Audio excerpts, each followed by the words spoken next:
സംസ്ഥാന school കായികമേളയിൽ senior പെൺകുട്ടികളുടെ high jump final മത്സരങ്ങൾ പുരോഗമിക്കുകയാണ്. ഇപ്പോൾ തിരുവനന്തപുരം സെൻട്രൽ സ്റ്റേഡിയത്തിൽ അത്ലറ്റിക് വിഭാഗത്തിൽ പാലക്കാട് ഒന്നാം സ്ഥാനത്ത് തുടരുകയാണ്. ഓവറോൾ ചാമ്പ്യൻഷിപ്പിൽ തിരുവനന്തപുരം കിരീടം ഉറപ്പിച്ചുവെന്നും വിവരം ലഭിക്കുന്നു. സലീം മാലിക് തിരുവനന്തപുരം കായികമേള വേദിയിൽ നിന്ന് തത്സമയം ചേരുന്നു. Saleem, welcome back to morning show. പറയൂ സലീം.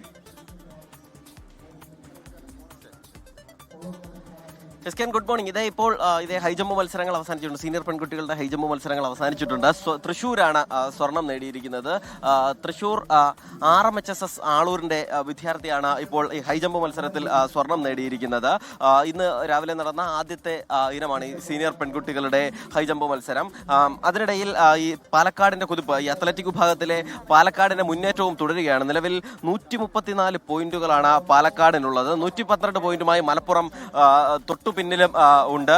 വലിയ സന്തോഷത്തിലാണ് ഇപ്പോൾ നമ്മൾ കാണുന്നത്. ആ ഹൈജമ്പ് മത്സരത്തിൽ വിജയിച്ച കുട്ടിയെയാണ് നമുക്ക് നമ്മുടെ ദൃശ്യങ്ങളിൽ കാണുന്നത്. വലിയ സന്തോഷത്തിലാണ്.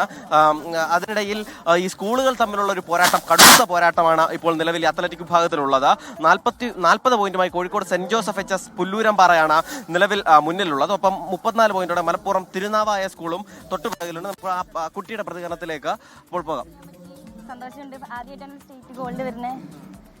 ആദ്യമായിട്ടാണ് ഞാൻ സ്റ്റേറ്റ് ഹൈ ജമ്പ് ചെയ്യുന്നത്. ഫസ്റ്റായിട്ട് പാർട്ടിസിപ്പേറ്റ് ചെയ്യാണ് ഹൈ ജമ്പില്. അതിൽ തന്നെ സ്വർണം കിട്ടി. അപ്പൊ എന്ത് തോന്നുന്നു? നല്ല സന്തോഷമുണ്ട്. സാറിന്റെ ട്രെയിനിങ് കൊണ്ടാണ്. 1.5 മാസത്തെ ട്രെയിനിങ് ഉള്ളൂ. ഒരു ചെറിയ ഇഞ്ചുറി വന്നപ്പോ സ്വിച്ചിങ് ഒന്ന് ഐറ്റം സ്വിച്ച് ചെയ്ത് കൊടുത്തതാ. അപ്പൊ എന്തായാലും സാധനം ക്ലിക്കായി. നേരത്തെ കോൺടാക്ട് ചെയ്തിരുന്നതോ 100 ഒരുവിധം നല്ല രീതിയിൽ ചെയ്തു. ഒരു 2 months ഇഞ്ചുറി വന്ന് ഡിലേ വന്നു. അപ്പൊ അതിന്റെ ഭാഗമായിട്ട് പിന്നെ ഐറ്റം ഒന്ന് മാറ്റി സ്വിച്ച് ചെയ്തതോ. ബെസ്റ്റ് സ്കൂളിൽ ഒരു 168 ബെസ്റ്റ് ജമ്പ് ചെയ്തിട്ടുണ്ട്. അതിവിടെ വന്നിട്ടില്ല. 62 അടുത്ത് റവന്യൂവിന് ചെയ്ത്, അതും വന്നിട്ടില്ല. പിന്നെ എന്താ പറയാ, പൊട്ടൻഷ്യൽ ഉണ്ട്, കഴിവുണ്ട്. ഇങ്ങനെ